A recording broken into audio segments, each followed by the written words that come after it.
Assalamualaikum warahmatullahi wabarakatuh. Kami dari Paralel kelompok 4 akan mempresentasikan industri kalian menggunakan metode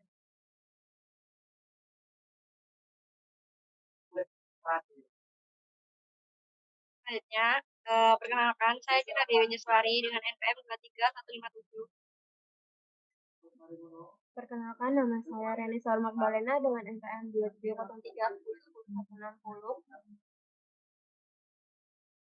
Perkenalkan, nama saya Sarah Situmorang, NPM 23142. Kenalkan, nama saya Rio Prayoga dengan NPM 23147.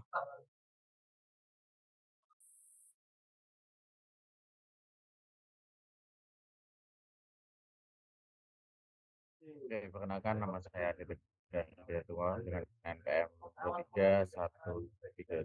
Perkenalkan, nama saya Nuni Virginia Perkenalkan, dengan nama NPM saya Azawada Putri 23152. dengan NPM 2303101175.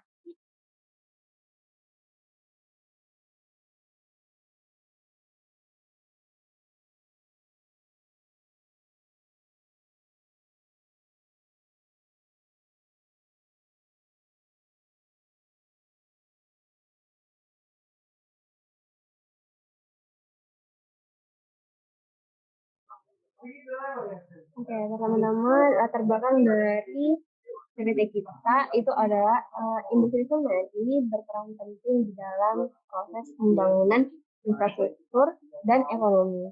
Dengan semen Portland Pozolan atau SPP menjadi produk Portland dengan pozolan menghasilkan beton yang lebih kuat dan tahan lama. Penggunaan pozolan juga membantu mengurangi emisi CO2 di dalam proses produksi semen. Dengan meningkatnya kesadaran akan keberlanjutan, SPP semakin banyak digunakan dalam proyek konstruksi modern. Inovasi teknologi dalam industri ini terus berkembang untuk meningkatkan efisiensi dan kualitasnya. Teknik kimia ini memainkan peran penting di dalam produksi dan pengendalian kualitas SPP, serta dalam penelitian material baru.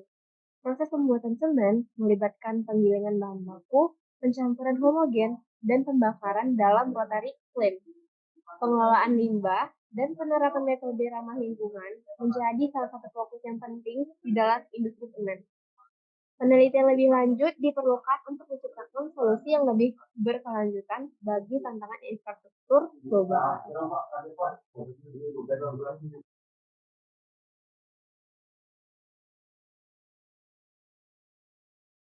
Oke, selanjutnya ada flowchart dari alat industri kimia yang kita gunakan. Yang pertama ada batu kapur, dia kemudian dimasukkan ke jaw crusher, kemudian dimasukkan ke dalam limestone clay mixer, merupakan tahap persiapan bahan baku. Kemudian setelah itu dilakukan jembatan liat dimasukkan ke roller crusher, bukan itu. Terus setelah dari limestone clay mixer, dia dimasukkan ke raw mill, kemudian dimasukkan ke cyclone, dan ke grinding silo, dan dilanjut ke preheater, terus ke kiln yang merupakan tahap penggilingan awal, kemudian dimasukkan ke cooler dan ball mill, kemudian dimasukkan ke ball mill lagi yang merupakan tahap pemanasan akhir. Kemudian terjadilah produk yang berupa semen. Biasanya ada diagram proses dari industri yang kita gunakan, di mana alat-alat yang kami gunakan ada jaw crusher, roller crusher, belt conveyor, terus limestone clay mixer, belt, pasir besi bin, pasir silika bin, limestone clay mix bin, bucket elevator, raw mill, cyclone, terus grinding silo, kemudian preheater, terusnya ada rotary kiln, kemudian ada clinker cooler, terus ada clinker storage, kemudian ada ball mill, terus yang misalnya ada fly ash bin, gypsum bin, dan yang terakhir ball mill dan silo semen.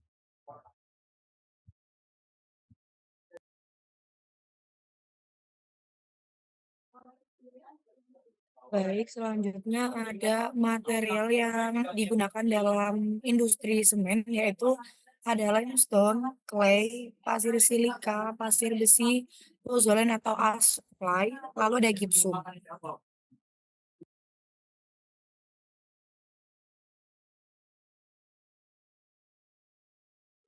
Yang menghasilkan produk akhir yaitu semen Portland pozzolan.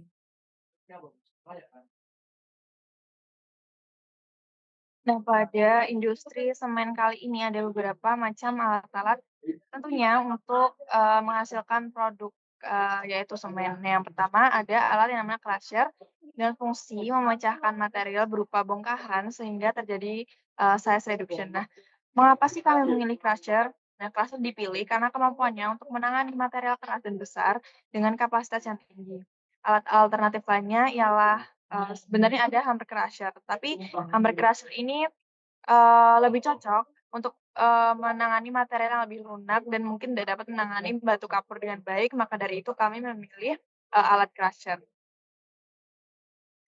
Selanjutnya ada prinsip kerja dan faktor-faktor. Nah, untuk prinsip kerja dari crusher sendiri, yang pertama karena material batu kapur tadi dimasukkan ke dalam rongga di antara dua rahang, lalu fix jauh dan moving jauh. Nah, rahang yang bergerak tadi menekan material terhadap rahang tetap dan menghancurkannya dengan gaya kompresi.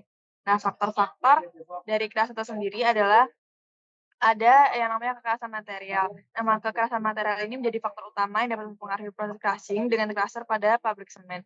Material seperti batu kapur seringkali sulit dibersihkan dari kotoran dan lumpur yang dapat menempel di crusher dengan mengurangi efisiensinya. Nah, untuk kelebihan dan kekurangannya sendiri, kelebihan dari crusher yang pertama memberikan penghancuran material yang efisien dan cepat. Yang kedua, dapat menangani berbagai macam bahan termasuk batu abrasif dan keras, memastikan fleksibilitas dalam penggunaan. Yang ketiga, memiliki struktur yang sederhana, membuat perawatan dan perbaikan menjadi relatif mudah. Lalu yang keempat, lebih hemat biaya karena biaya awal dan pengoperasian yang lebih rendah. Dan yang kelima, dilengkapi dengan pengaturan yang dapat disesuaikan untuk mengontrol ukuran material yang dihancurkan. Kekurangan dari crusher sendiri, yang pertama, perawatan harus dilakukan secara sering untuk memastikan kinerja optimal, terutama untuk penggunaan tugas berat. Kalau yang kedua, dapat mengalami keausan berlebihan pada permukaan logamnya saat memproses material abrasif. Yang ketiga, dapat menghasilkan debu dalam jumlah besar. Lalu yang keempat, dapat menimbulkan kebisingan selama pengoperasian. Dan yang terakhir, ada memiliki batasan ukuran umpan maksimum, sehingga membatasi ukuran material yang dapat diproses secara efektif. Next.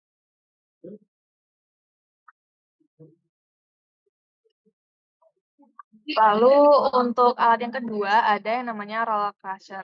Nah, fungsi dari roller crusher sendiri untuk memecahkan material berupa bongkahan sehingga terjadi size reduction, hampir mirip seperti crusher yang seperti saya jelaskan tadi. Nah, alasan kami memilih roller crusher di sini untuk memperhalus batu kapur setelah crusher pertama.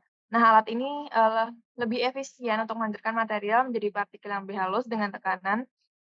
Sebenarnya ada alat-alat alternatif lain seperti jaw crusher, tetapi jaw crusher ini lebih cocok untuk penghancuran primer, bukan untuk memperhalus material. Next. Untuk roller crusher sendiri, prinsip kerjanya yang pertama,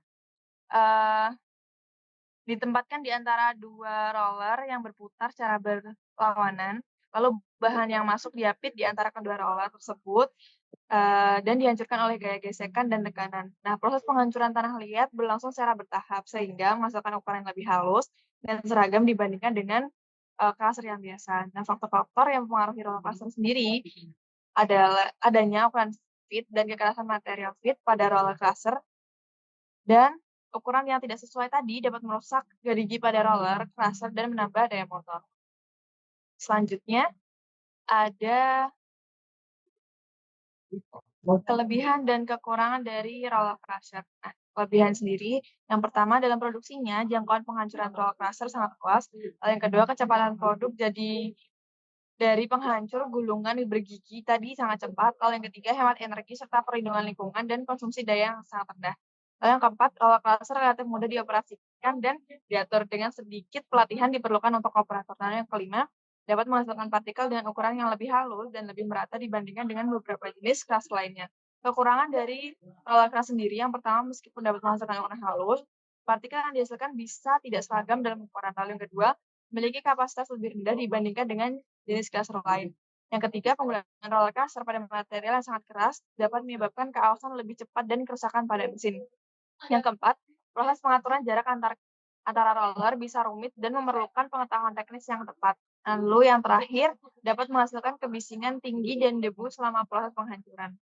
Untuk alat yang selanjutnya ada blood conveyor, yang fungsinya sendiri untuk memindahkan material dari alat satu menuju alat yang lain. Nah, alasan kenapa kami memilih blood conveyor, seperti yang saya jelaskan tadi, fungsinya untuk memindahkan bahan baku secara efisiensi dari suatu proses ke proses lainnya.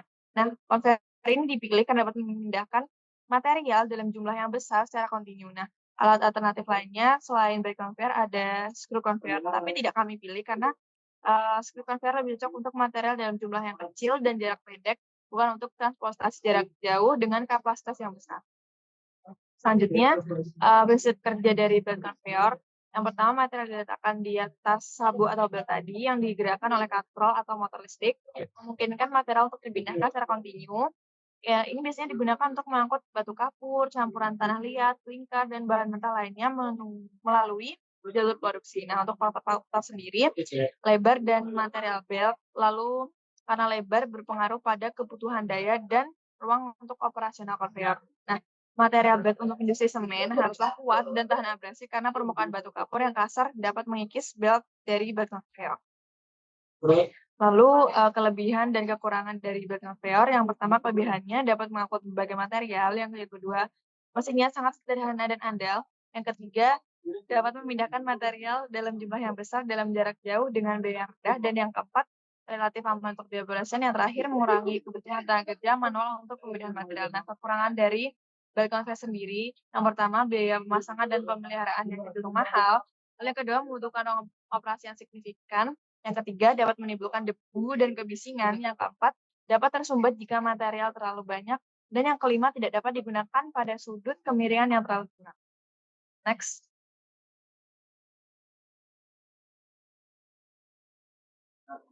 Selanjutnya ada limestone clay mixer, yang dimana limestone clay mixer ini berfungsi untuk menghomogenkan dua campuran material ataupun lebih. Nah, alasan kenapa kita memilih menggunakan limestone clay mixer ini adalah mixer ini digunakan untuk mencampurkan batu kapur dengan tanah liat secara merata sebelum digiling di raw mill nantinya. Mengapa tidak menggunakan manual mixing? Alasannya adalah karena pencampuran manual itu tidak konsisten dan tidak dapat digunakan pada skala industri yang volumenya lebih besar. Next. Kemudian ada prinsip kerja. Prinsip kerjanya yaitu adalah dengan mencampurkan batu atau limestone dengan tanah liat atau clay itu secara merata. Bahan kemudian dimasukkan, lalu dicampur dengan rotor atau bilah. Jika perlu air ditambahkan untuk mengatur kelembapannya. Setelah campuran homogen, bahan tersebut dikeluarkan untuk diproses berikutnya seperti penggilingan atau pembakaran dalam kiln.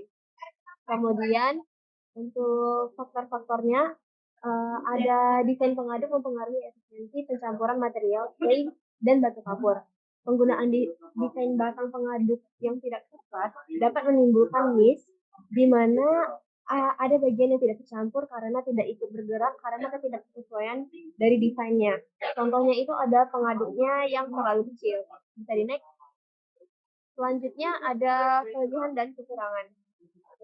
Untuk kelebihannya sendiri, yang pertama itu dapat menghasilkan campuran yang homogen dan meningkatkan kualitas dari bahan baku untuk pembuatan semen. Yang kedua adalah untuk mempercepat proses pencampuran.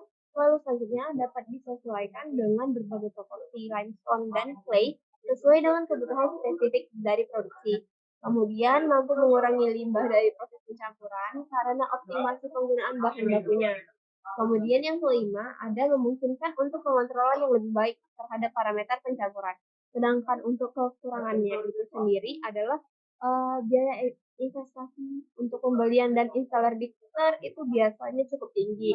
Kemudian memerlukan pemeliharaan berkala untuk memastikan kerja yang optimal. Selanjutnya ada kualitas dari campuran dapat dipengaruhi oleh variasi dalam kualitas limestone atau clay.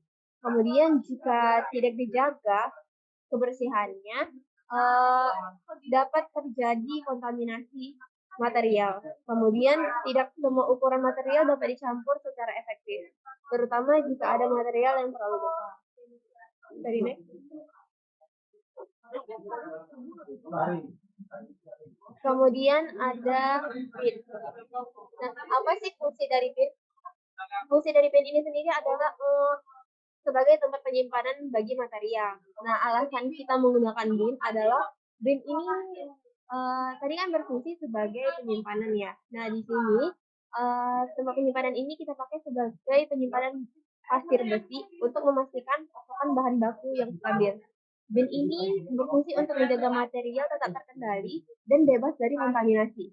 Mengapa sih kita tidak menggunakan penyimpanan yang terbuka seperti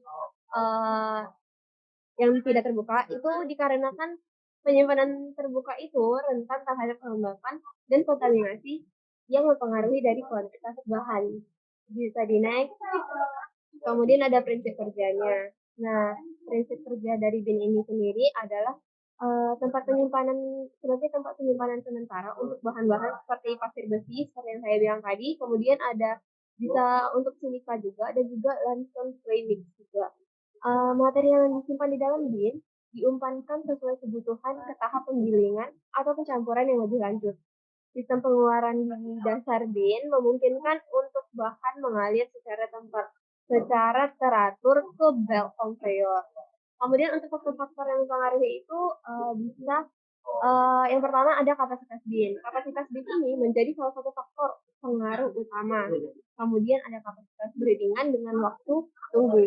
Apabila waktu tunggu yang dikehendaki lama, maka diperlukan kapasitas tangki yang lebih besar supaya tidak terjadi overload. Bisa di next. Selanjutnya ada kelebihan dan kekurangan dari bin ini sendiri. Kelebihannya adalah mengoptimalkan ruang dan efisiensi penyimpanan limestone dan clay, pasir besi, dan silika. Yang kedua adalah untuk menjaga homogenitas dari suatu campuran yang penting, yang mana homogenitas tersebut itu penting dalam kualitas produk akhir nantinya. Kemudian dapat dengan mudah diintegrasikan dengan sistem transportasi dan pengolahan di pabrik. Yang keempat, memungkinkan pengendalian kualitas bahan baku selama penyimpanan. Kemudian yang kelima adalah untuk mencegah kontaminasi dari bahan lain. Nah, sedangkan bin ini sendiri memiliki kekurangan, diantaranya adalah biaya investasi awal untuk pembangunan dan pemasangan bin ini bisa dibilang cukup tinggi. Kemudian keterbatasan dalam fleksibilitas, yaitu bin ini tidak mudah untuk dipindahkan kemana-mana karena bentuknya yang besar. Kemudian memerlukan pemeliharaan berkala untuk memastikan bahwa bin ini tidak ada kebocoran ataupun kerusakan lainnya. Yang keempat, jika tidak dikelola dengan baik, bahan-bahan yang disimpan di dalam bin tadi dapat mengendap dan menyulitkan untuk pada saat proses pengambilan. Kemudian yang kelima, jika tidak dijaga kebersihannya, maka akan terdapat risiko kontaminasi dari material lain. Misalnya ini. Kemudian ada buket elevator. Nah, apa sih fungsi dari buket elevator ini sendiri? Buket elevator ini berfungsi untuk memindahkan material dari suatu tempat yang rendah ke tempat yang lebih tinggi. Nah, alasan dari kita menggunakan buket elevator ini adalah untuk mengangkat material secara vertikal dari konveyor ke proses penggilingan. Mengapa sih kita tidak menggunakan belt conveyor? Dikarenakan belt conveyor di sini tidak cocok untuk transportasi vertikal, dikarenakan masalah gravitasi dan kapasitas. Misalnya, kemudian ada prinsip kerja. Nah, prinsip kerjanya di sini adalah yang pertama untuk mengangkat material secara vertikal seperti yang sudah saya bilang tadi. Ember-ember atau bucket yang terpasang pada sabuk atau rantai bergerak ke atas secara kontinu. Kemudian material diambil oleh bucket di bagian bawah elevator. Kemudian perlahan diangkat ke atas dan dikeluarkan dari titik tujuan. Kemudian faktor-faktor yang bisa mempengaruhinya, yang salah satunya itu adalah desain bucket dapat menjadi salah satu faktor yang mempengaruhi efisiensi dari bucket elevatornya. Nah, material yang besar dan mudah hancur juga digunakan menggunakan bucket yang lebih dangkal dan sisi yang lebih landai. Untuk material yang besar, maka sebaiknya menggunakan bucket yang dalam dan sisinya curam. Bisa dinaik. Nah, untuk kelebihan dan kekurangannya sendiri, untuk kelebihannya di bukit elevator ini adalah bukit elevator ini sendiri dirancang untuk menangani berbagai macam material curah, mulai dari rata-rata hingga mengalir bebas. Kemudian ada sepenuhnya bukit elevator ini sendiri adalah sepenuhnya tertutup untuk pengoperasian sehingga tahan debu dan cuaca. Kemudian memiliki bagian saluran masuk yang sebagian besar dikontrol oleh saluran masuk peralatan lainnya. Kemudian memiliki kapasitas pengangkut yang relatif lebih besar dan dapat menyesuaikan geometri banyak area dan memenuhi area aplikasi. Kemudian untuk kekurangannya sendiri, bukit elevator lebih cocok untuk material kering dan granular. Nah, penggunaan untuk material bata atau lengket dapat menyebabkan masalah dalam pengangkatan. Kemudian ada suhu bahkan itu mungkin sedikit lebih tinggi. Kemudian bagian-bagian seperti basket dan sabuk dapat mengalami kerusakan seiring dengan berjalannya waktu. Kemudian di dalam sistem elevator basket, jika satu basket rusak, maka kita mungkin akan kesulitan untuk menangani basket yang lainnya juga karena mereka saling terhubung. Kemudian untuk biaya pemasangan itu lebih mahal dibandingkan konser lainnya. Selanjutnya ada raw mill. Fungsi dari raw mill ini adalah tempat terjadinya pengolahan atau penggilingan bahan mentah. Alasan kami kenapa memilih raw mill ini digunakan untuk menggiling bahan mentah seperti batu kapur, tanah liat, pasir silika, dan pasir besi menjadi partikel halus sebelum masuk ke kiln. Mengapa tidak menggunakan hammer mill? Karena hammer mill ini tidak bisa menggiling material keras seperti batu kapur menjadi partikel halus yang dibutuhkan dalam industri semen. Kemudian untuk prinsip kerjanya, raw mill ini menggiling bahan mentah seperti batu kapur, tanah liat, pasir silika, dan pasir besi menjadi bubuk halus. Material yang diumpankan ke dalam raw mill akan digiling oleh roller atau bola-bola logam di dalam drum yang berputar, menghasilkan bubuk halus yang siap untuk diproses lebih lanjut di kiln. Penggilingan ini meningkatkan luas permukaan bahan. Kemudian untuk faktor-faktor yang mempengaruhi, ada recirculation load, yaitu proses resirkulasi material harus direncanakan dengan baik untuk mencegah terjadinya overload. Panas yang dapat dihasilkan dari friksi dalam raw mill juga berpotensi merusak alat. Untuk kelebihan dan kekurangannya, kelebihannya yaitu yang pertama memungkinkan penggilingan material dalam jumlah besar secara efisien. Yang kedua yaitu memungkinkan kontrol yang baik terhadap ukuran partikel. Selanjutnya dapat menggilingkan berbagai jenis bahan baku seperti limestone, clay, dan material lainnya. Mudah diintegrasikan dengan peralatan lain dalam proses pembuatan semen. Yang kelima adalah dengan pemeliharaan yang baik, raw mill ini memiliki umur pakai yang panjang. Selanjutnya untuk kekurangannya, yang pertama adalah memerlukan energi yang besar untuk pengoperasian. Yang kedua, material yang terlalu keras itu dapat menyebabkan keausan pada komponen mesin. Ketiga, memerlukan pemeliharaan berkala yang dapat memakan biaya dan waktu. Keempat, dapat mengalami penyumbatan jika tidak ada pengendalian aliran yang baik. Dan yang kelima, kurang efektif untuk material dengan kadar. Selanjutnya ada siklon. Fungsi dari siklon ini sendiri adalah untuk memisahkan partikel debu atau material dari aliran gas panas yang dihasilkan dalam proses pembakaran. Alasannya kami memilih ini karena siklon ini digunakan untuk memisahkan debu dari aliran udara setelah proses penggilingan, sehingga polusi partikel itu berkurang. Nah, mengapa tidak menggunakan filter biasa? Karena filter biasa itu cepat tersumbat dan tidak efisien untuk volume debu yang besar. Untuk prinsip kerjanya,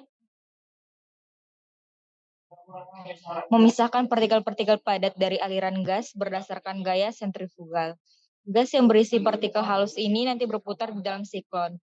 Gaya sentrifugal menyebabkan partikel yang lebih berat terdorong ke dinding siklon dan jatuh ke bawah. Sementara gas yang bersih itu keluar melalui bagian atas siklon. Faktor-faktor yang mempengaruhinya adalah ukuran partikel dan tekanan mempengaruhi efisiensi siklonnya. Ukuran partikel yang terlalu halus itu menyebabkan partikel tidak tersaring dengan siklon. Tekanan dalam siklon juga mempengaruhi proses penarikan fluid menuju ke dalam siklon.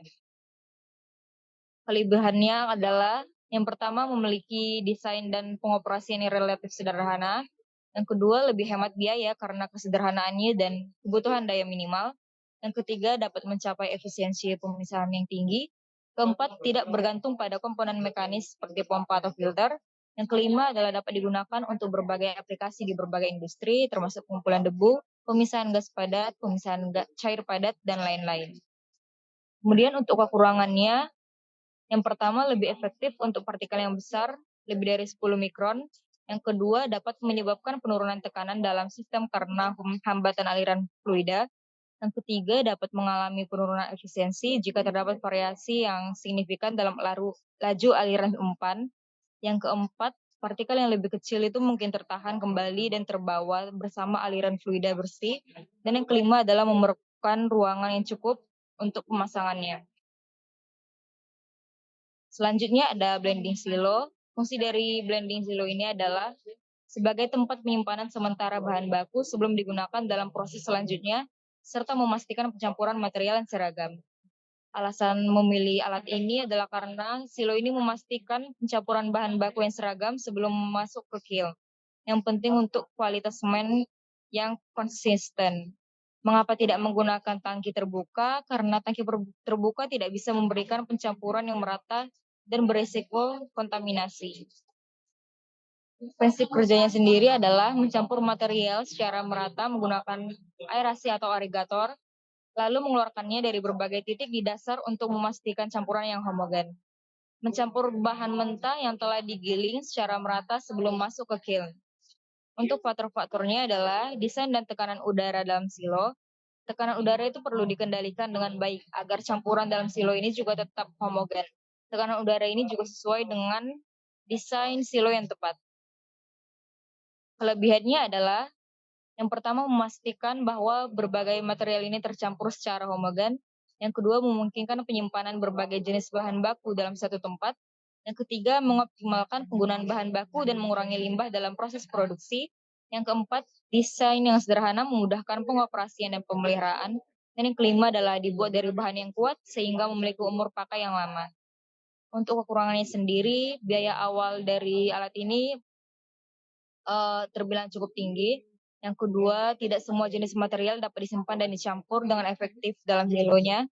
Dan yang ketiga, memerlukan pemeliharaan berkala untuk memastikan kinerja yang optimal.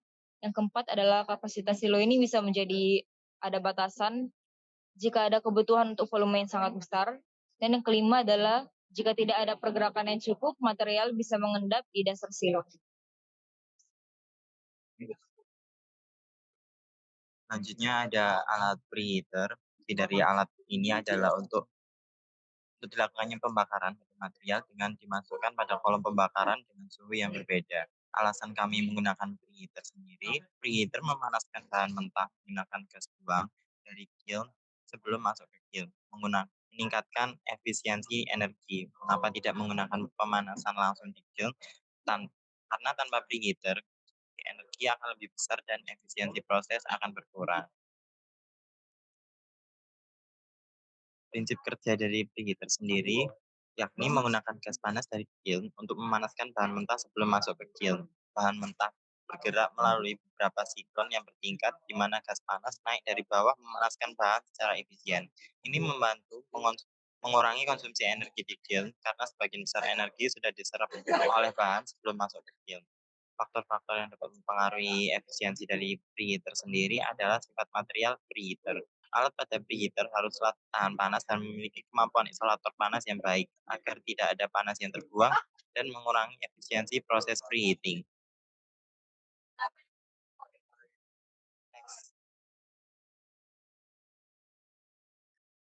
Selanjutnya ada kelebihan dari alat preheater yakni pemanas awal udara meningkatkan efisiensi kadar uap sebesar 2 hingga 3%. Lalu selanjutnya ada waktu pengembalian yang rendah, peningkatan stabilitas dengan menekan udara panas, laju perpindahan panas yang tinggi, dan kebutuhan area perpindahan panas yang rendah. Selanjutnya berkurangnya partikel bahan bakar yang tidak terbakar menghasilkan efisiensi pembakaran yang tinggi. Kekurangan dari alat preheater sendiri yakni pemanas awal udara di jalur gas buang meningkatkan penurunan tekanan gas buang. Korosi pada permukaan perpindahan panas menyebabkan pemanas awal udara tidak dapat mematikan unit. Sistem preheater yang kompleks dapat menyulitkan pengoperasian dan pemeliharaan. Dapat pula terjadi kebocoran gas atau material yang dapat beresiko bagi keselamatan kerja. Yang terakhir yakni memerlukan pasokan listrik dan sumber energi yang stabil untuk dapat beroperasi dengan efisien. Alat selanjutnya yakni ada rotary kiln.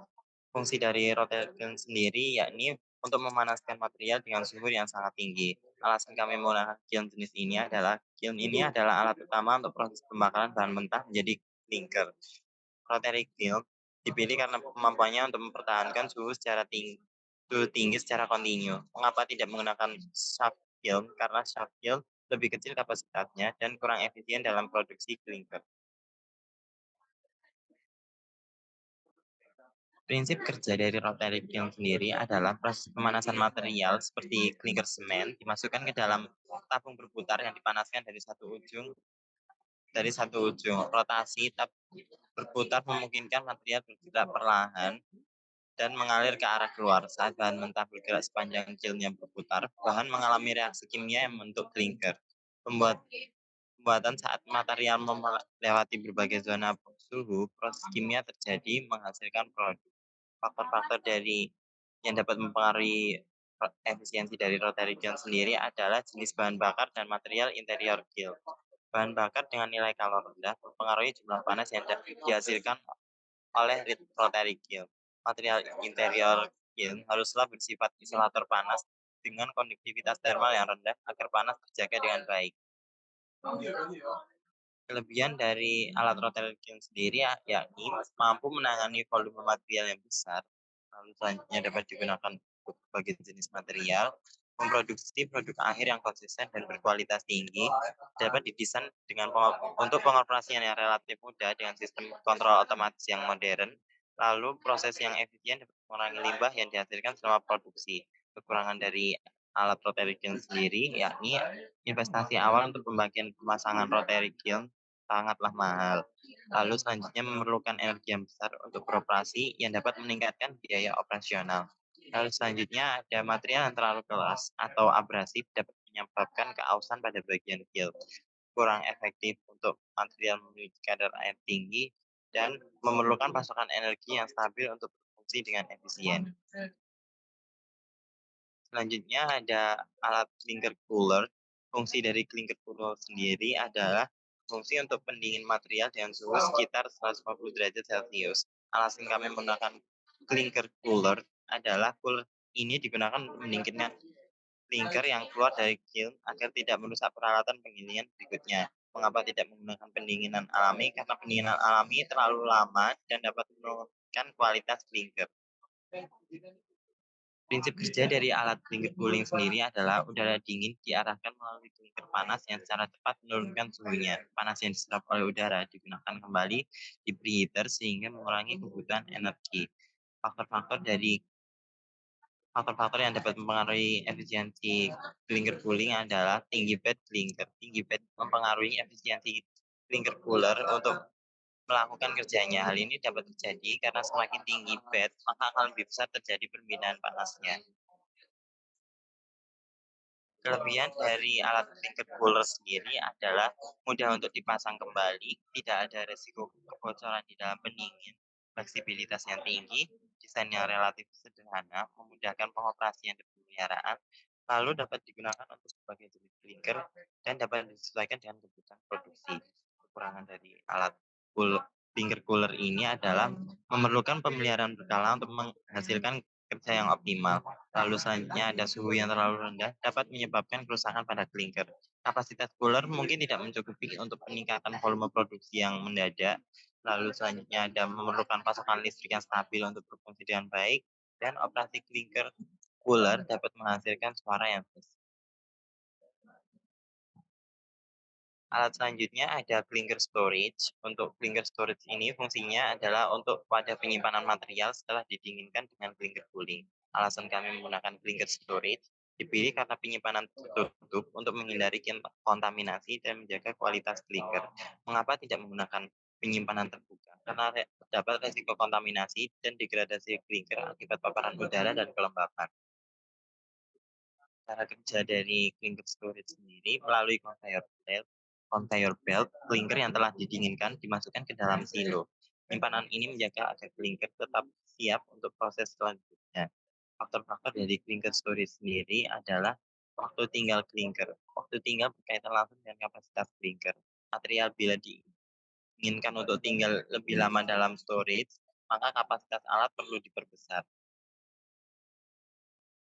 Kelebihan dari penggunaan alat clinker storage sendiri yakni memungkinkan penyimpanan clinker dalam jumlah besar, mengurangi resiko kekurangan material, dapat mengurangi resiko kontaminasi dari bahan lain atau lingkungan, mudah diintegrasikan dengan sistem transportasi dan pengolahan lain di pabrik semen, dan selanjutnya ada menahan kondisi cuaca ekstrim, melindungi clinker dari kerusakan. Kekurangan dari alat clinker storage sendiri adalah memerlukan pemeliharaan berkala untuk menjaga kondisi struktur dan kualitas clinker. Selanjutnya ada kapasitas penyimpanan yang terbatas, dapat terjadi kebocoran yang mengakibatkan kerugian material. Clinker yang terlalu basah dapat menyebabkan masalah penyimpanan dan pemrosesan. Tidak semua jenis clinker atau bahan baku dapat disimpan dengan baik di tempat yang sama.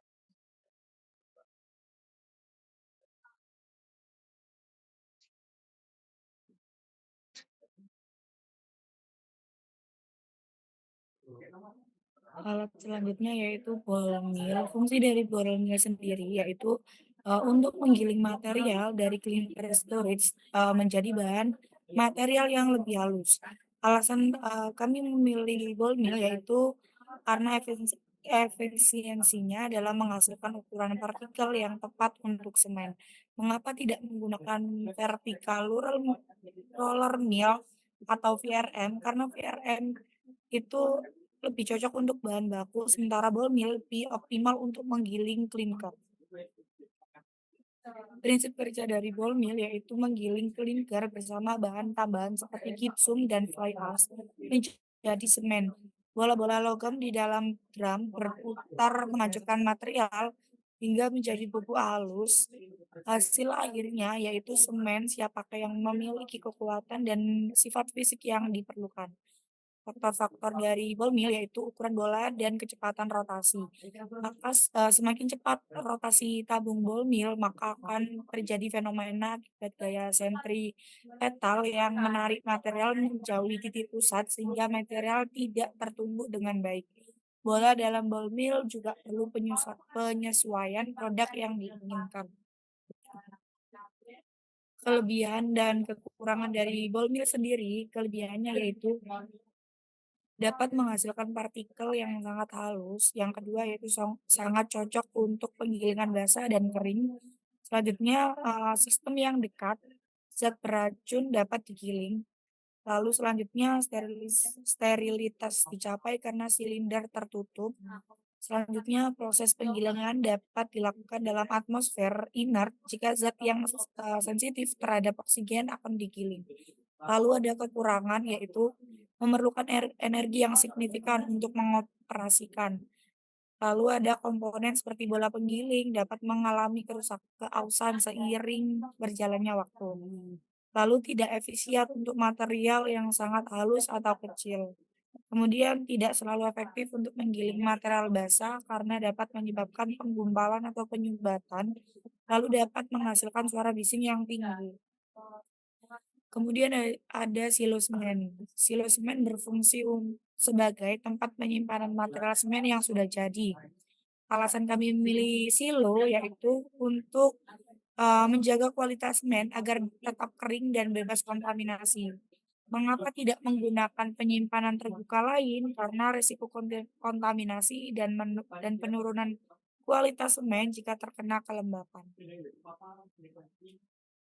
Prinsip kerja dari silo semen yaitu menjaga semen tetap kering dan siap untuk dikemas atau didistribusikan. Sistem pengeluaran di dasar silo memastikan pengaliran semen yang teratur ke jalur pengepakan. Kemudian ada faktor-faktornya yaitu waktu tinggal material dan desain silo. Silo haruslah didesain dengan perhatian utama untuk kemudahan akses bagian pengemasan. Maka terdapat model dengan kerucut di dasar silo agar proses pengemasan mudah dilakukan. Kelebihan dan Dan kekurangan dari silo yaitu silo yang baik, kelebihannya yaitu silo yang baik menjaga semen dari kontaminasi dan kelembapan, membantu mempertahankan kualitas produk, membutuhkan lebih sedikit ruang untuk menyimpan jumlah material yang sama, produk disimpan dalam kondisi optimal, lalu biayanya lebih rendah dibandingkan sistem penyimpanan lainnya, lalu dibuat dengan bahan yang kuat dan tahan lama. Adapun kekurangan dari silo yaitu pembangunan dan instalasi silo semen memerlukan investasi awal yang cukup besar. Kemudian memerlukan pemeliharaan berkala untuk menjaga kondisi struktur dan kualitas semen. Kemudian proses pengisian dan pengeluaran semen dapat menghasilkan debu. Lalu ada mengalami penyumbatan jika tidak ada pengendalian aliran yang baik, itu dapat mengganggu proses pengeluaran semen. Kemudian ada kapasitas silo yang terbatas. Misalnya ada tahap proses industri semen potren dengan proses kering. Yang pertama ada proses persiapan bahan baku dari bahan batu kapur yang telah ditimbang dengan ukuran 100 kali 100 cm dimasukkan ke dalam crusher. Di dalam crusher, batu kapur ini dihancurkan oleh jaw crusher yang berputar sehingga ukurannya berkurang menjadi 10 cm. Setelah itu, material ini diangkut menggunakan bed conveyor menuju limestone dry mix. Buat bahan baku yang kedua ada tanah liat. Tanah liat ini telah ditambang dikirim ke ore crusher. Bongkahan tanah liat melewati roll pada roll crusher yang menyebabkan ukuran berkurang menjadi diameter 10 cm. Tanah liat dan batu kapur dengan diameter 10 cm kemudian dibawa ke bed conveyor untuk diumpatkan ke bin mix. Sebelum itu, tanah liat dan batu kapur dicampur di limestone dry mixer untuk memastikan homogenitas campuran. Pasir silika ditempatkan di bin pasir silika, sedangkan pasir besi dimasukkan ke bin pasir besi. Buat yang tahap proses kedua yaitu proses penyiapan bahan di raw mill. Yang pertama ada proses pengolahan bahan di raw mill. Material seperti pasir silika, pasir besi, dan limestone premix dikeluarkan dari masing-masing bin dan terlebih dahulu ditimbang menggunakan wet feeder. Setelah itu material tersebut diangkut dengan bed conveyor menuju bucket elevator untuk diumpankan ke roller mill. Produk yang dihasilkan dari roller mill kemudian dimasukkan ke dalam blending silo sebelum dilanjutkan ke proses pembakaran di preheater. Terus yang kedua ada proses pemisahan. Produk dari raw mill diangkut ke blending silo melalui bed conveyor dan bucket elevator. Debu dari batu kapur, tanah liat, pasir silika, pasir besi, serta gas dibawa oleh aliran udara dari fan melalui siklon. Material yang dipisah di siklon kemudian dikirim menggunakan bucket elevator ke blending silo sebagai umpan untuk clean. Yang ketiga ada proses homogenisasi. Proses homogenisasi bertujuan untuk meningkatkan pencampuran raw mill dengan menerapkan teknik fluidisasi. Dalam teknik ini, udara dihembuskan melalui raw mill yang ada di dalam silo. Raw mill yang telah terfluidisasi akan berperilaku seperti cairan sehingga memungkinkan terjadinya pencampuran yang baik.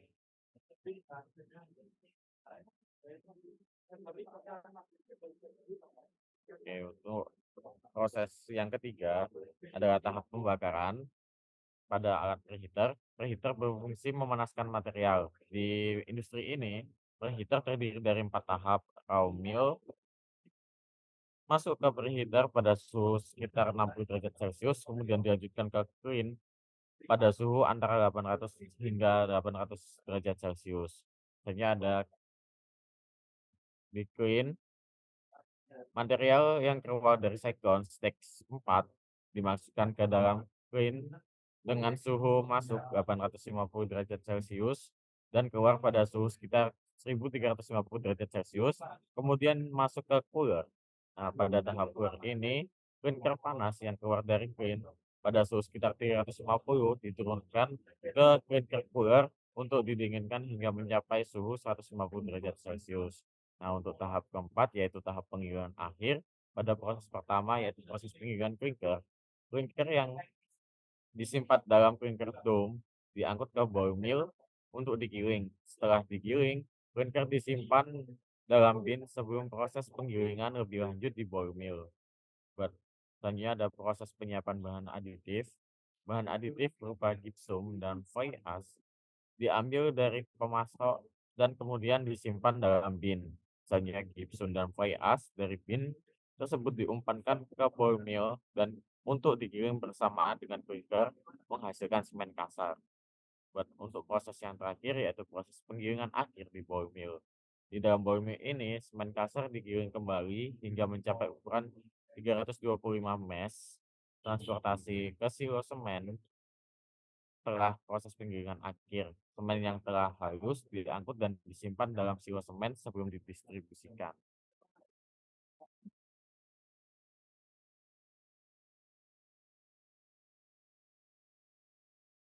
Oke, selanjutnya setelah semua alat yang sudah kami gunakan dalam industri sudah dijelaskan, nah selanjutnya adalah analisa rancangan industri. Di sini kami menggunakan alat belt conveyor pada kode J415. Di sini conveyor yang kita gunakan yaitu dengan kemiringan 20 derajat Celcius, 20 derajat dengan tipe through belt anti-friction ailer.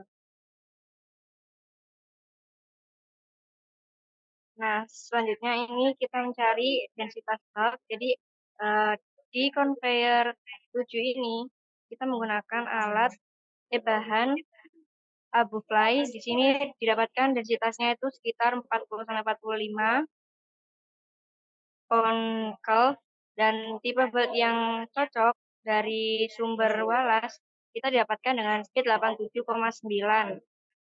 Nah, selanjutnya untuk kecepatan belt sendiri yang sudah kami hitung, kita didapatkan bahwa di inci 24 inci itu sudah cukup atau sudah memenuhi bahwa kebutuhan yang kita gunakan yaitu 350 untuk mengangkut bahan tersebut. Seperti yang saya katakan tadi, ada flat pitch, kita dapatkan 40-45 konkel, tapi kita ambil di 45 pon. Selanjutnya ada angle of repose, itu kita dapatkan 42 derajat. Selanjutnya ada max inclination, kita dapatkan 20 derajat, jadi kita menggunakan 20 kemiringan 20 derajat. Nah, selanjutnya di perhitungan yang kita gunakan, kami menggunakan trial 1, yaitu dengan lebar belt 20 inci, dengan kemiringan 20 derajat, dan speed yang kita dapatkan yaitu 87,9 ton per jam. Nah, jarak belt ke conveyor itu kita mengasumsikan sebesar 80 feet, dan kapasitas yang kami gunakan yaitu 60 ton per jam. Untuk perhitungan kecepatan dari asumsi yang kami gunakan untuk trial 1 ini, kecepatan didapatkan 72,81 feet per menit. Nah, selanjutnya ada panjang conveyor, kita menghitung dengan jarak belt dibagi dengan cos 20 derajat didapatkan 196,039 feet, sedangkan ketinggiannya 80 feet dibagi tan 20 derajat didapatkan 35,7596 feet. Nah, selanjutnya panjang belt kita gunakan rumus Pythagoras antara panjang dan ketinggian tersebut dan didapatkan panjang belt 199,2738 feet. Setelah kita dapatkan panjang ketinggian dan panjang beltnya, kita cari untuk daya horizontal itu menggunakan rumus 0,4 ditambah 80 feet dibagi 300 dan dikali dengan 64, di mana itu adalah kapasitas, dan dibagi 100 menghasilkan daya horizontal yaitu 0,426 horsepower. Selanjutnya ada daya vertikal itu dengan rumus 0,001 dikali ketinggian conveyor dan kapasitas yang kami gunakan menghasilkan daya vertikal sebesar 2,2886 horsepower. Nah, setelah kami dapatkan daya tadi, kami mencari data untuk power grafik empathy. Nah, karena panjang yang kecepatan yang kita dapatkan adalah 189 dan kemiringan kami gunakan 20 derajat, didapatkan horsepower grafik itu 0,6 horsepower pada kecepatan 100 feet per menit. Untuk daya empathy-nya digunakan rumus horsepower dari grafik dikali dengan volume kecepatan per 100 dan didapatkan hasil 0,4368 horsepower. Untuk daya total dari industri kami di alat belt conveyor didapatkan 3,1514 horsepower. Selanjutnya ada kesimpulan dari semua pembahasan yang telah kita jelaskan. Semen Portland Pozzolan dibuat dari bahan baku utama seperti kapur dan tanah liat, pasir silika, pasir besi, pozzolan, dan gypsum. Batu kapur menyediakan kalsium karbonat, sedangkan tanah liat memberikan silika, alumina, dan oksida besi. Pozzolan membantu meningkatkan ketahanan beton dan mengurangi emisi CO2.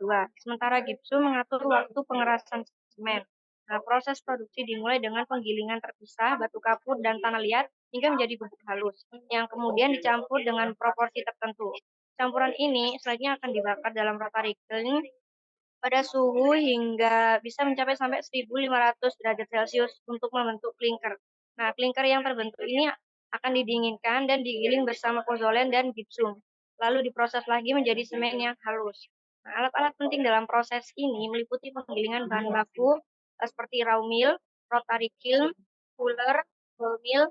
Nah, dan alat-alat ini adalah yang paling penting karena mereka memastikan homogenitas bahan, kontrol reaksi kimia, serta kualitas dan efisiensi dari produksi semen Portland Pozzolan. Sekian presentasi dari kelompok 4. Kurang lebihnya kami mohon maaf. Terima kasih. Wassalamualaikum warahmatullahi wabarakatuh.